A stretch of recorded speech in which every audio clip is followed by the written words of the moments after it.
El Banco Central hace política monetaria. Para ello, utiliza la tasa de política monetaria, buscando incidir en las tasas de interés a que los bancos captan ahorros y prestan para el consumo de los hogares y la inversión de las empresas.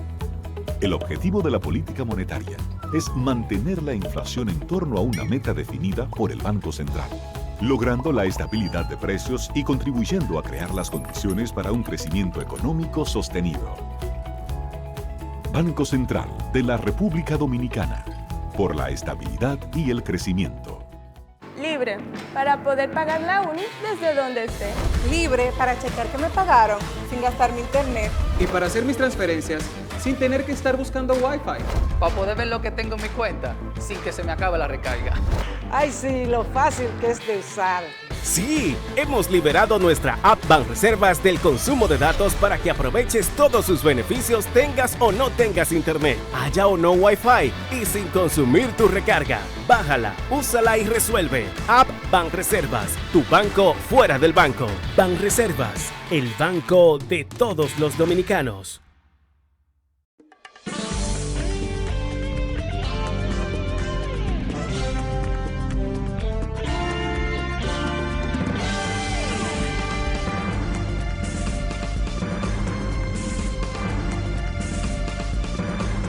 Muy buenas tardes, amables televidentes. Bienvenidos a su cita diaria, crepuscular y nocturna en Teleimpacto, que es al final de la tarde, despidiendo el sol y comenzando la noche. Ponga su caridad en buenas manos. Apoye el Patronato de Lucha contra el Cáncer de Villa González Incorporado. Magnífica institución de apoyo al prójimo más carenciado, para atender esa enfermedad catastrófica que es el cáncer. 809-443-8010. También el Hogar Escuela Santo Domingo Sabio, otra excelente gestión y excelente entrega también del personal que atiende esa casa de auxilio, de acogida para jóvenes en alto riesgo. Bríndele su caridad, apóyelo. Avenida Independencia, casi esquina Avenida General Gregorio Luperón, en Santo Domingo. Bueno, hay muchos hechos, muchas noticias. Veo el COVID, noticias del COVID, noticias locales del COVID, pero noticias alarmantes internacionales del COVID.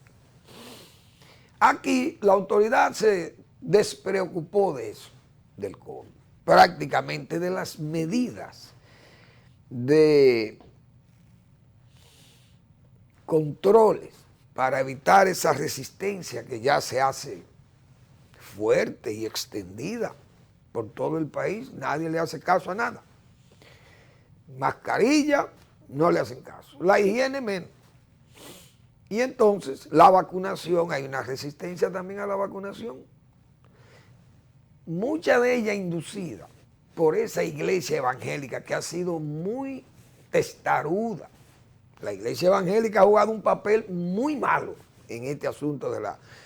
Pastores, incluyendo amigos míos, enfermos que casi han muerto. Pero no hay una asociación de pastores cuando salen para hablar de otras cosas. Cuando quieren que hay que eliminar ese patronato, ese concordato con la Iglesia Católica, porque la Iglesia Católica es una participación discriminatoria contra las demás iglesias.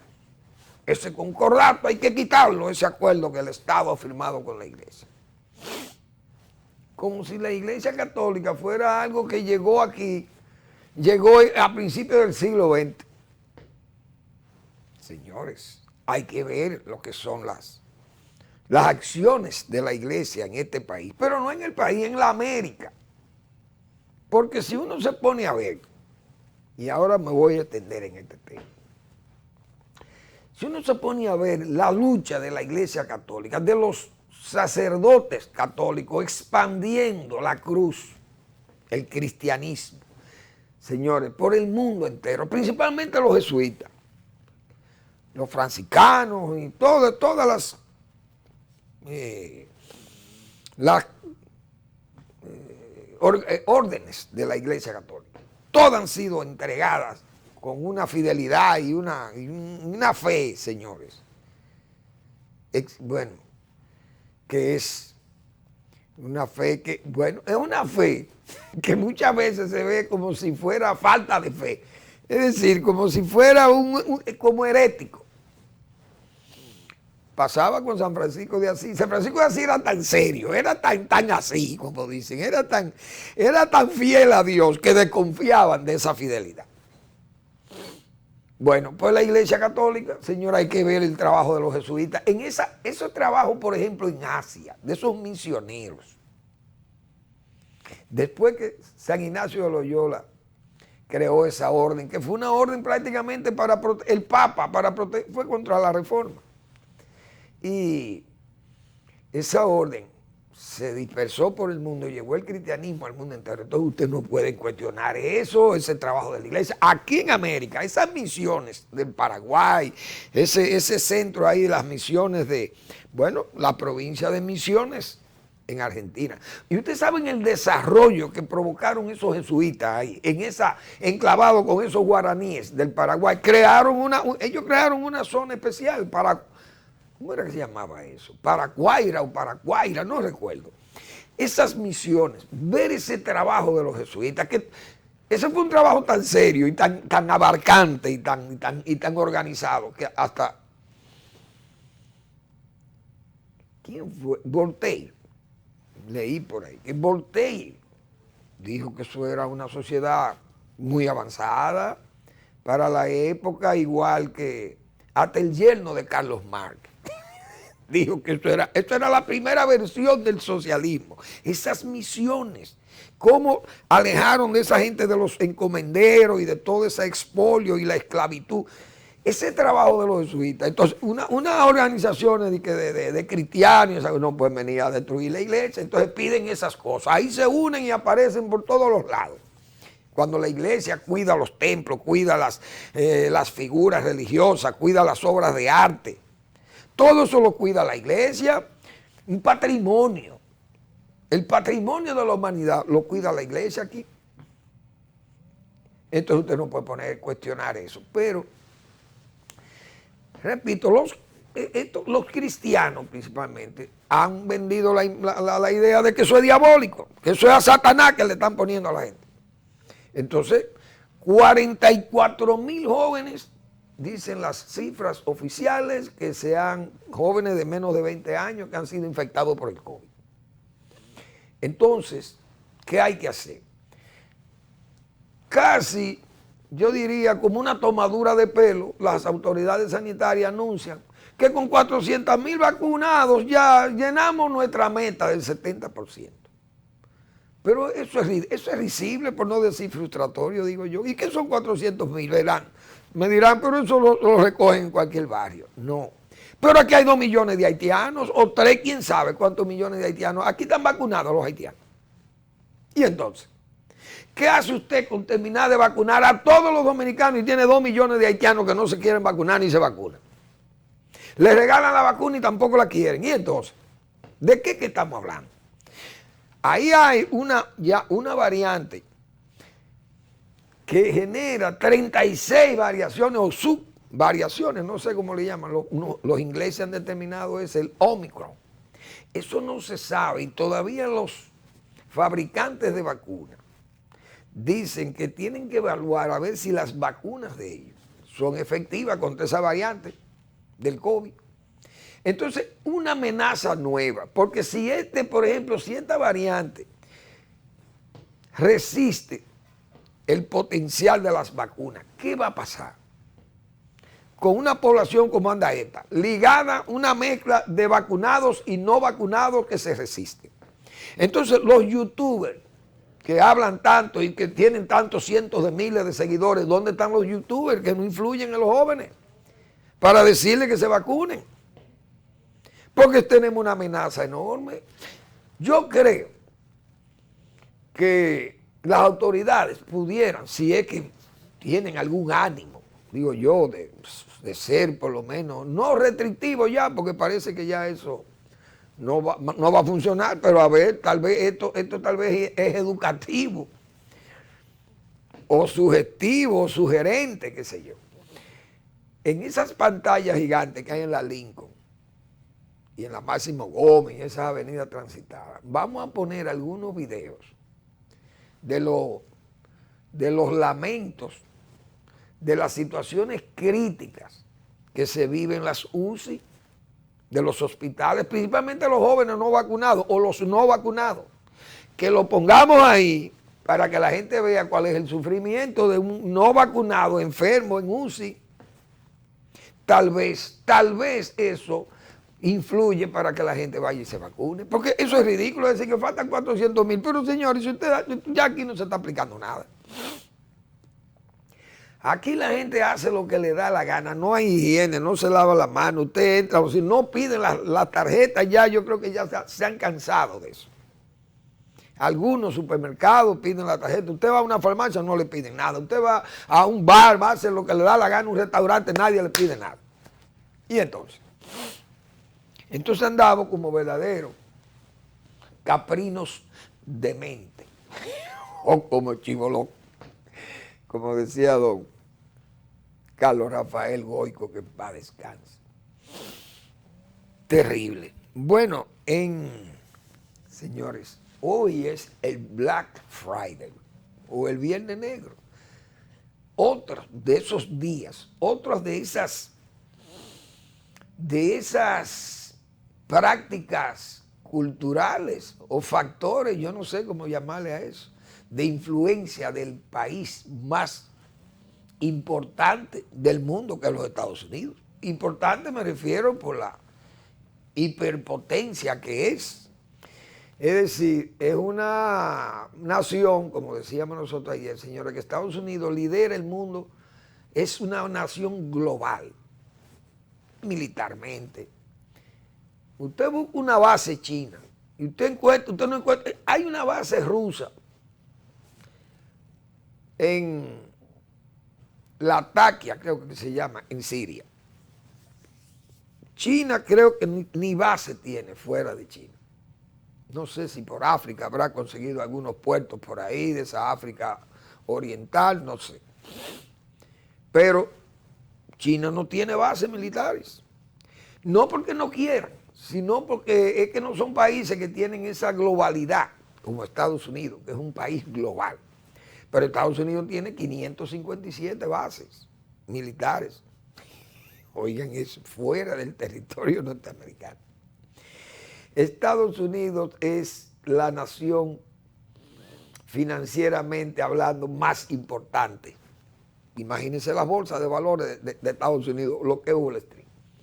Estados Unidos es el país con mayor influencia tecnológica del mundo. Verbigracia, los premios Nobel se lo ganan prácticamente todos los estadounidenses. Y el de fuera tiene que estar aliado con ellos. Culturalmente hemos dicho que Estados Unidos exporta cultura porque es un país multiétnico, un país sincrético, una especie de laboratorio. Decíamos ayer que las ideas fluyen, entran, salen, usted entra por allí, se va y se lleva su idea si le da la gana y si quiere se queda y si la desarrolla ahí progresa y usted se hace muy rico. Todo inteligente que llega a Estados Unidos camina. Entonces es un país así. El Black Friday. Usted ha visto de que el año nuevo chino o el año lunar, qué sé yo, dónde, de Rusia, nada. Ningún país de eso, es global. Global es Estados Unidos que impone esas cosas. Black Friday, ya eso es el mundo entero. Entonces esa capacidad, diríamos, global de Estados Unidos influir, eso es lo que hace a Estados Unidos prácticamente indestructible. Vamos a estar claros. Y hoy, como ayer, en el Día de Acción de Gracias, es diríamos, una actividad propia de la cultura norteamericana. El Black Friday, un invento norteamericano que anda en el mundo ya como una actividad ya global y normal. De el viernes siguiente al Día de Acción de Gracias se celebra esa fiesta de precios de rebajas y el mundo se pone loco comprando cosas y los comerciantes locos también por vender. Bueno, en resumen, hay que saludar esas cosas que son propias de la globalidad de Estados Unidos, que muchas veces se confunden. Algunos países que critican la globalización pensando que lo que se está haciendo es una americanización de ese modelo. Porque Estados Unidos es tan global, tan influyente, que entonces el que habla de globalidad en Estados Unidos se piensa que eso es lo que quieren implantar, el americanismo. China se cuida de esa globalización, Rusia se cuida, porque eso es americanizar a Rusia o americanizar a China. Disparate, cosas disparatadas. Pero eso es Estados Unidos. Y a propósito de China, señores, hay unas islas, varias islas, son muchas islitas, pero son prácticamente peñas, son peñascos y atolones en la Polinesia, allá en la Micronesia. Señores, estamos hablando del Pacífico Sur, el Pacífico profundo, allá cerca de Australia, Oceanía. Ahí hay unas islitas que se llaman Islas Salomón. Esas Islas Salomón no llegan a 700,000 habitantes, pero era una de la comunidad británica y eso obtuvo su independencia, no recuerdo en qué año, los años 80 o 90, no recuerdo. Las Islas Salomón estuvieron 36 años ligadas a Taiwán, por eso traigo ese tema. Estuvieron ligadas con Taiwán y China, en forma maléfica, comenzó a torpedear esas relaciones de las Islas Salomón con Taiwán, por su proyecto geopolítico de eliminar a Taiwán de todo ambiente internacional o global. Incluso, fíjense que han tenido una reacción, lo que pasa es que no es lo mismo reaccionar contra las Islas Salomón que contra Estados Unidos. Estados Unidos invitó a Taiwán a esa conferencia virtual por la democracia, donde fuimos invitados nosotros también. Estados Unidos, el presidente Biden invita a Taiwán, pero Taiwán es una democracia. China la reclama como una provincia, es verdad, una provincia rebelde, dicen ellos, porque eso era territorio chino. Pero resulta que allí hay establecido una verdadera democracia, muy liberal, una democracia completa, que la gente tiene libertad de tránsito, libertad de expresión, libertad de comercio, tiene libertad para todas esas cosas, para votar, elegir, qué sé yo, para ahorrar, vender y hacer lo que quieran dentro de los marcos legales y constitucionales. Entonces, China torpedeó las relaciones de las Islas Salomón con Taiwán. El pueblo de las Islas Salomón, aunque es un pueblo de 700,000 habitantes, pero están todos concentrados, porque son unas islitas muy pequeñitas, se ha lanzado a la calle, señores, y eso tiene en estado de sitio. El propio primer ministro, que fue el que hizo esas negociaciones, pero sobre la base de que China iba a aportar $500,000 a ellos, $500,000, qué sé yo, o 500 millones de dólares. Que China iba a aportar 500 millones de dólares a un país que está muy pobre, las Islas Salomón, un país pobre, pequeño, con pocos recursos. Y China ofreció 500 millones de dólares por esas relaciones, para torpedear esas relaciones con Taiwán. Sacaron a Taiwán igual que aquí. Entonces, yo traigo ese capítulo de las Islas Salomón, porque en República Dominicana, señores, hay una denuncia grave. 3,000 millones de dólares, dijo, y yo pensaba que era mucho, 3,000 millones de dólares, pero para un país rico como es China, que tiene recursos, y más para esa política o esa geopolítica que ellos tienen contra Taiwán, yo estoy pensando que 3,000 millones no es gran cosa, o es una, claro, es una suma respetable, pero cae dentro de la posibilidad de que República Dominicana, porque las relaciones de República Dominicana no son de las Islas Salomón, aquí estamos hablando de 10 millones de habitantes, pero un país que nosotros soplamos el aire fuerte y llega a Estados Unidos. Entonces, las relaciones de China con las Islas Salomón, que están allá en la Micronesia, señores, que Australia es que pacifica eso. Ahí hay un desorden, que Australia va a tener que entrar, como entró en una oportunidad también, que hubo unos desórdenes allí. Y para pacificar esa islita. China creó ese motín allá. Aquí no creó el motín porque el pueblo dominicano, de todas formas, fue sorprendido y nosotros no queremos, tampoco, no queremos tener que apelar a la calle, a la ebriedad de la calle por el peligro. Un país que vive del turismo, que vivimos de muchísimas actividades propias de la estabilidad y no podemos darnos el lujo de poner este país en la cuarta esquina en llamas por un desaprensivo, por algo. Entonces, el gobierno de Danilo Medina se prestó, según Taiwán, a vender las relaciones que teníamos con Taiwán y sorpresivamente sacaron a Taiwán y trajeron a China comunista. Taiwán denunció que eso costó 3.000 millones de dólares, pero aquí se ha investigado nada de eso. Porque ¿por qué ese cambio tan brusco? Porque la fuente envenenada donde bebió Danilo Medina en su juventud fue el Pacoré, de un partido pro-chino. Uno no sabe, pero no es ideología nada más. Es que estamos hablando de 3.000 millones de dólares que denunció Taiwán y eso no se ha investigado ni se sabe nada. Y repito, fíjense lo que está pasando en las Islas Salomón. En las Islas Salomón, como repito, desórdenes que han destruido edificios del gobierno quemados. Los funcionarios no se atreven a salir a las calles. Oigan cómo es que está eso. Entonces, República Dominicana, pero allá 500 millones de dólares, los chinos, para que Salomón cambiara su destino diplomático con Taiwán. Así se está hablando de 3, o sea, estamos hablando de 2.500 millones más para República Dominicana que las Islas Salomón. Nosotros parece que podemos valer eso. Entonces, eso no se ha investigado. Y esa es una de las acusaciones pesadas contra Danilo Medina, porque eso no se le puede aplicar de que a Miguel Vargas, que era el canciller. No, esa decisión no la tomaba nadie de ese gobierno que no fuera Danilo Medina el que lo autorizara personalmente. Y más que las relaciones exteriores de ese nivel lo maneja el presidente de la República.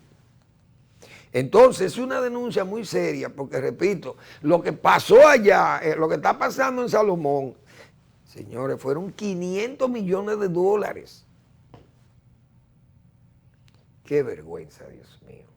Unas relaciones tan buenas que tuvimos con Taiwán y que en forma brusca fueron rotas, no rotas, sino expulsadas a Taiwán, en forma desconsiderada. Un país que le brindó tantos apoyos a República Dominicana, en todas las áreas del saber, los científicos, la producción arrocera, el doctor Sie, que en paz descanse, eso todo un científico que nació en Formosa, nació allá en Taiwán. Ese hospital de ASO lo regaló Taiwán y muchísimas actividades productivas y de enseñanza que Taiwán tuvo una participación importante fortaleciendo los lazos diplomáticos con la República Dominicana y de un momento a otro fueron votados de este país por un régimen que no tenía la representación total de este país de nosotros. Está bien que fue un régimen democrático, pero cosas así. Los regímenes tienen que tratar de que se haga un plebiscito, que lo conozcamos en unas elecciones. Mire, vamos a pasar las elecciones del 2020, vamos a poner en agenda las relaciones, si nosotros preferimos las relaciones con Taiwán o si el pueblo dominicano prefiere las relaciones con China comunista. Y decir lo que cada uno aporta. Y los beneficios que nos andan. ¿Cuáles son los beneficios? Dijeron, hablándonos mentiras. Van a venir millones de turistas chinos, no ha venido uno aquí. Pero dijimos nosotros, los chinos no se bañan en playa, aquí no les gusta, al chino no le gusta eso. Pero bien, vamos a ver. Ojalá se pueda investigar eso, porque repito, pónganle atención a eso de la Isla Salomón.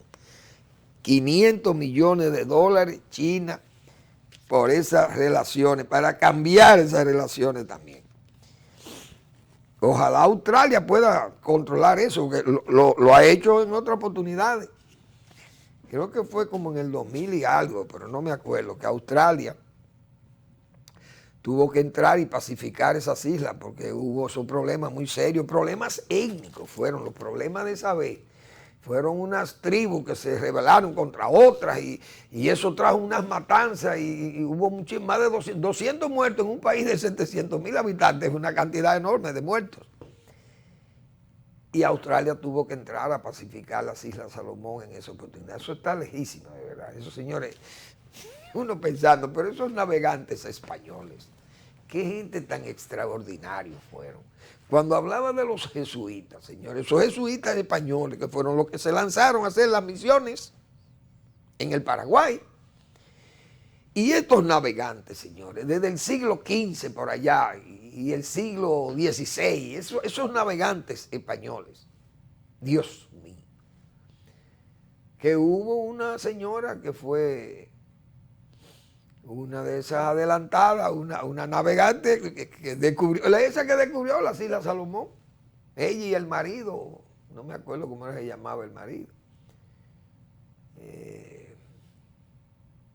no recuerdo quién fue el que descubrió esas islas, pero esos españoles anduvieron el mundo y Formosa formó parte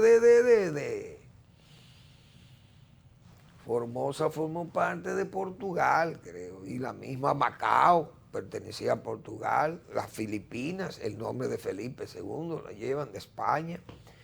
Bueno, vamos a una breve pausa y regresamos de nuevo con otros temas.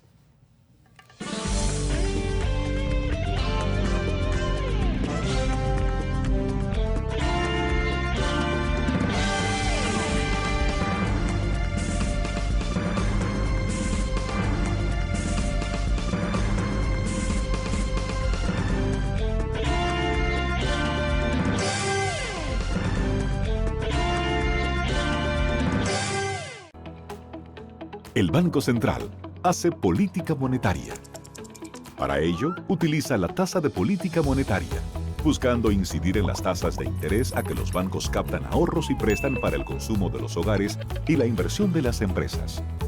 El objetivo de la política monetaria es mantener la inflación en torno a una meta definida por el Banco Central, logrando la estabilidad de precios y contribuyendo a crear las condiciones para un crecimiento económico sostenido. Banco Central de la República Dominicana, por la estabilidad y el crecimiento.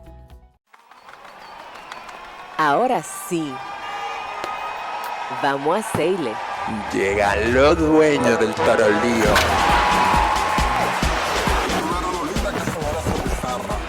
Porque aquí se ruge. Y vamos trotando hacia la cima. Pero en un elefante, el país se convierte en un play. Banreservas activó la pelota y vuelve más fuerte que ayer. Por los 4-11 que la bota. Por los 4-11 que la bota. Banreservas activó la pelota. Banreservas, patrocinador oficial de la temporada invernal de béisbol 2021-2022. Banreservas, el banco de todos los dominicanos.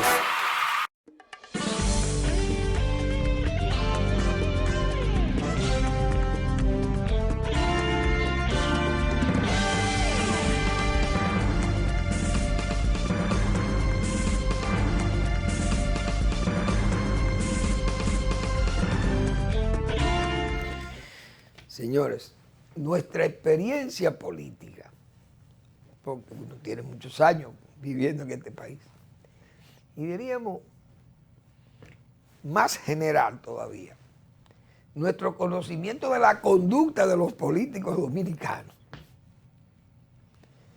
nos lleva a que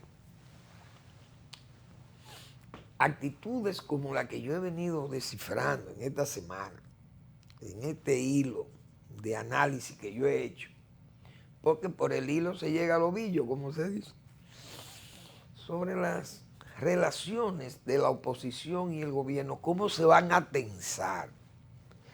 Y me ha cogido a mí con esa tesis, como dice, y repito esto ya 3 veces, 4 he hablado de ese tema, pero porque uno, repito, por esa experiencia que uno tiene viendo leyendo, pero más que leyendo, viendo, apreciando aquí la conducta de los políticos dominicanos.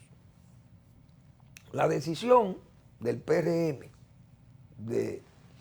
para ajustar sus estatutos a la época, decíamos nosotros, eso, que es un eufemismo, no es más que decretar ya la repostulación del presidente, decíamos.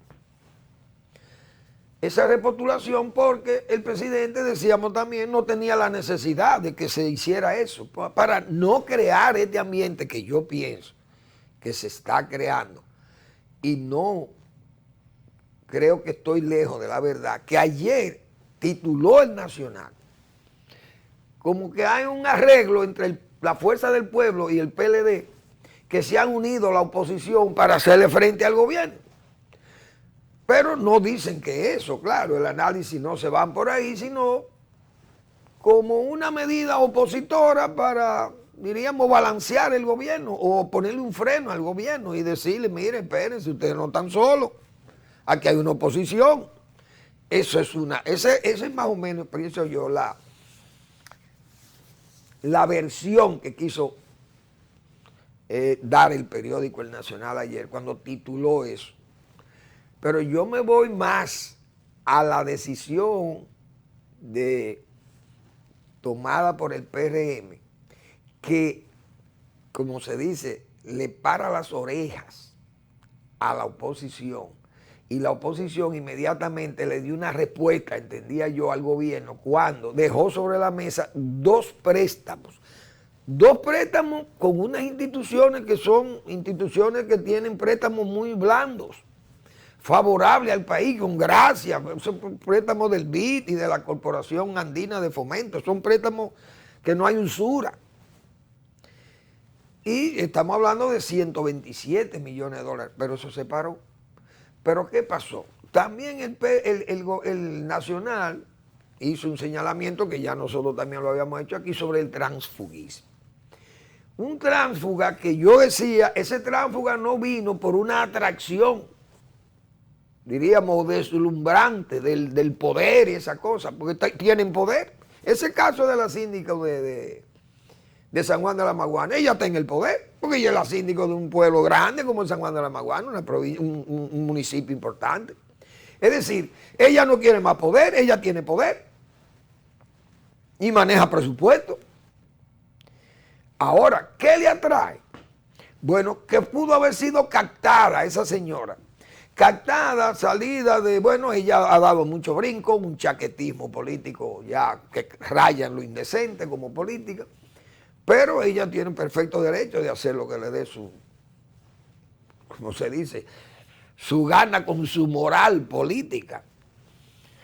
Pero la señora se ve que fue captada para luchar por la senaduría, porque el PRM no tiene con quién luchar, parece, en San Juan, contra Félix Bautista, que se ha hecho una especie de muralla allí, que no puede nadie con Félix Bautista, a pesar de todas las críticas que le hacen y los señalamientos que se le hacen, pero el pueblo de San Juan de la Maguana, quiere, la provincia, lo acepta y vota masivamente por él como uno de los más votados también del país.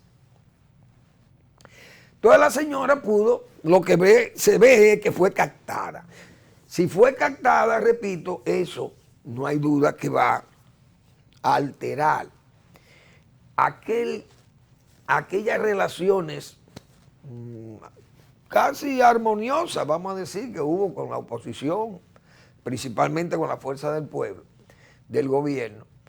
Y entonces ahora ya entra en una posición incómoda, porque ya la Fuerza del Pueblo ve cuál es la actitud del gobierno, más cuál es la actitud del propio presidente, que ya, fíjense cómo sale, 5, 6, 32, qué sé yo cuántas jornadas de visita y todo eso. Por ejemplo, ese abrazo, esa imagen que hoy nos servían los medios de comunicación del presidente abrazado con una señora del pueblo, fíjense eso, esa señora.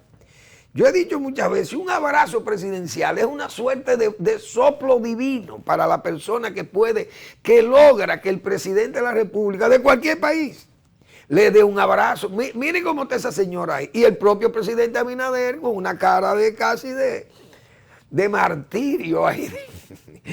No de martirio, pero sí de dolor ante la pobreza y conmocionado porque la señora le dijo, parece le leyó una poesía, un poema o algo ahí. Y el presidente está muy emocionado, pero eso es una foto. Eso es una foto reeleccionista. Aunque el presidente sea un hombre de cercanía y todo eso. Pero esos viajes, repito, todas esas visitas, esas promesas del presidente, todas las acciones, aunque sean acciones propias del día a día del gobierno, se ven como reeleccionistas, como hija de la oportunidad, de no perder la oportunidad, de perder la oportunidad, como hemos dicho otra vez. Entonces eso va a tensar. El gobierno ahora va corriendo, como se dice, va corriendo suave. Pero las calles se pueden calentar porque hay problemas, como señalamos nosotros, los problemas de inflación, que hay muchos productos, principalmente los alimenticios, los combustibles que han subido de precio, la tarifa eléctrica.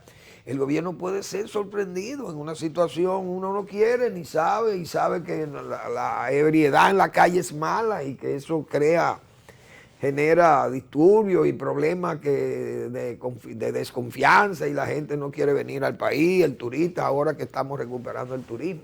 Pero yo decía, si el gobierno, el propio presidente, la imagen del presidente está alta, no era necesario, pienso yo, hacer ese acto de imprudencia política del PRM. Pero es que estamos hablando que de los 48 varones que dirigen a ese partido, hay 41 en la nómina pública. Quedan algunos sueltos ahí que viven hablando muchísimo, con mucha... Casi, no voy a decir que no son opositores en sí, pero lo hacen con cierta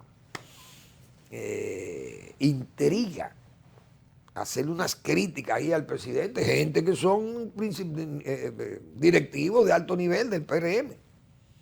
Pero es una costumbre en esos afiliados de ese partido PRD-PLD. Siempre mantenían esas discordias internas y se elevaban los tonos y venían ya, se alteraban los ánimos y la fratría terminaba en una lucha fratricida. Eso, repito, el gobierno iba nadando tranquilo.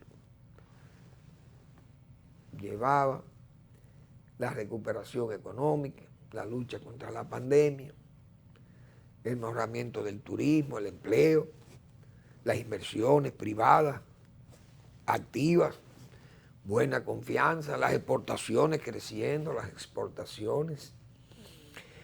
Pero la misma lucha contra la corrupción, el esfuerzo por brindar transparencia en las acciones públicas. Es decir, con ese aval, ¿para qué cometer esta imprudencia? Digo yo, que es probable también que esté equivocado y que sea parte de esta especulación de mi parte. Pero tengo libertad de pensar esas cosas, pensando o creyendo que son reales, tal vez son irreales, y yo estoy hablando, como se dice, estoy hablando vacuencia. Pero yo creo que hay que hacer esas puntualizaciones, porque yo creo que mañana puede haber problemas. Sí, como hemos dicho, por ejemplo, una medida de coerción de esa que la cambien, qué sé yo, ya eso debilita la lucha.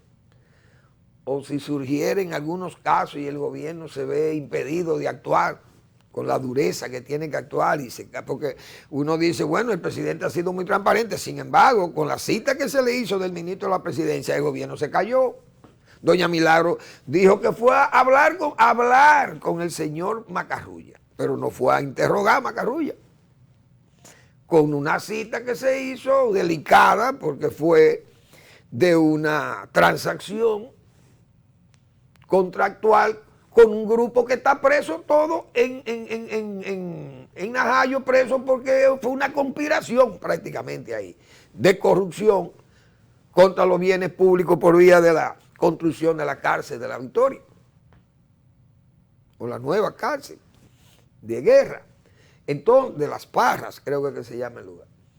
Entonces, no se procede aquí por un anuncio en el correo, por una migaja en el correo, por una sardinita. El hombre del correo prácticamente está destituido. Pero el caso que se citó de Las Parras es un caso de muchos miles de millones de pesos. Y sin embargo no se actuó con la misma dureza. No voy a decir que sean actos de corrupción, pero se señalaron vicios, irregularidades, que lo más lógico era que los que participaron en la construcción fueran citados, pero es que aquí se ven las cosas así. Aquí se condenó a Ángel Rondón por entregar unos sobornos fantasmas, no se sabe a quién. Entonces se le condenó y se le acusa también, y no se le condena nada más, sino que se le confiscan bienes, sus bienes, su riqueza, porque sobornó al aire o sobornó a arcángeles que no se ven. Increíble. Sin embargo, señores, para que se generaran esos sobornos, tenía que haber una sobrevaluación de las obras, pero no se sabe si hubo sobrevaluación de las obras. Y si hubo sobrevaluación de las obras, como es evidente que tiene que haberlo, entonces los consorciados de Odebrecht debían haber sido investigados, pero ni siquiera se le consultó a nadie de esa gente. El único que había que condenar era Ángel Rondón y a Díaz Rúa. Y lo condenaron mal. Entonces explíqueme usted, ¿qué país es este? Entonces el gobierno puede caer en un estado de fragilidad por esas cosas, porque llega un momento que siguen, por ejemplo, seguirán militares o caen civiles y dirigentes importantes del PRM y las drogas y esas cosas. Fíjense el tratamiento con esa gente de La Vega ligado a lavado de activos y esas cosas. Los López, qué sé yo, creo, no sé cómo se llama la familia. Miki López, qué sé yo. El hombre sale en revistas sociales por ahí paseando y todo, o sea, pero no es lo mismo. Entonces hay muchas cosas que tendrán que esperar que el tiempo, como dicen, que es el verdadero sabio, decía Tales de Mileto. Hay que esperar y esas cosas pueden llegar mañana debilitando al gobierno. Y entonces, lo que se creía seguro, tal vez no sea tan seguro, usted no sabe, o puede unir hasta incluso a la oposición misma, el PLD que queda ahí, la Fuerza del Pueblo. ¿De dónde que proceden? En la misma cantera. Entonces, eso yo creo que me parece que es una decisión errática del PRM, repito. Ojalá esté equivocado, pero la actitud del presidente, regala, dando, ofertando, título de propiedad, y regala por allí, y se saca sangre el presidente. Todos esos actos ahora se ven como actos reeleccionistas, aunque sean actos de su libre espontaneidad, de su fortaleza cristiana que la tiene el presidente, pero ya falta, lo único que falta es verlo en la cola de un motorista. Pienso yo, como andaba una vez Don Enrique Cabral, que en paz descanse, señores, Don Enrique. Yo alcancé a ver a Don Enrique Cabral, no como presidente, pero ya un hombre que había salido de la presidencia de la República y ya en tiempo del gobierno de Balaguer, del doctor Balaguer.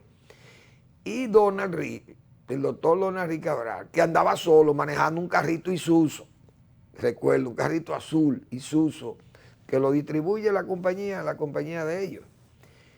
Diesel, porque humeaba mucho el carrito. Y el doctor Don Enrique parece que el carrito se le quedó por algún fallo mecánico. Y parece que ocupó un motorista para que lo llevara, a la empresa. Porque yo lo vi en la cola de un motor, pasó frente a mi casa, lo vi. Al doctor Don Enrique Cabral, que hay que ver lo que era Don Enrique Cabral, pero era un hombre sencillo, Don. Por eso digo, al presidente nada más le falta montarse en la cola de un motor, y ayer tenía una reunión con todos los motoristas, con los mototaxis, y oferta también. Entonces, esas cosas la oposición va a tensar las relaciones, pienso yo, con el gobierno a destiempo. Vamos a la pausa.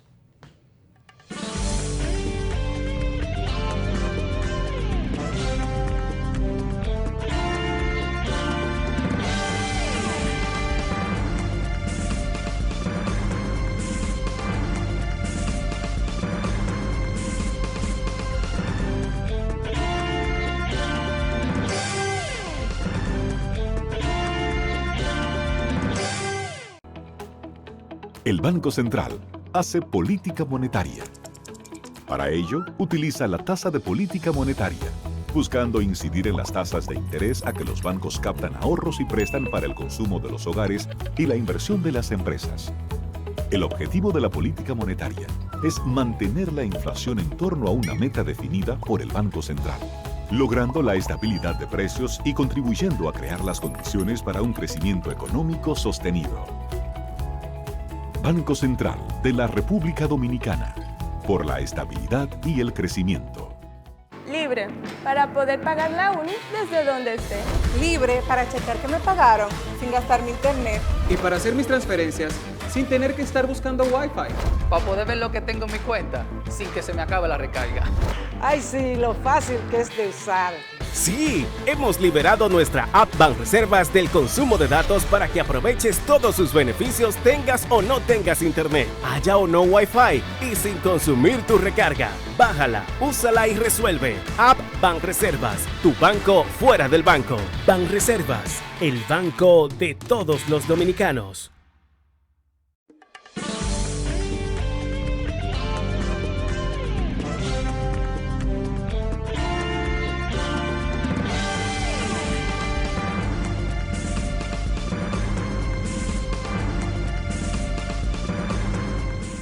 Vamos a recordarle el blog La Pregunta del doctor Marino Vinicio Castillo, la pandemia y sus misterios.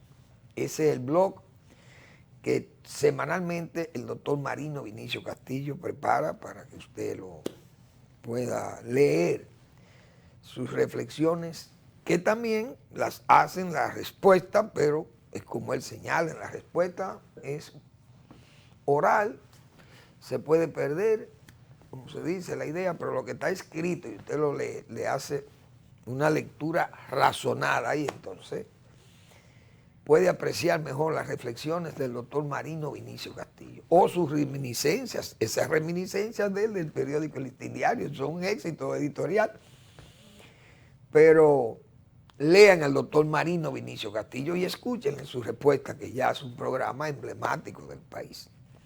Bueno, el país es, diríamos, proverbialmente olvidadizo en la República Dominicana.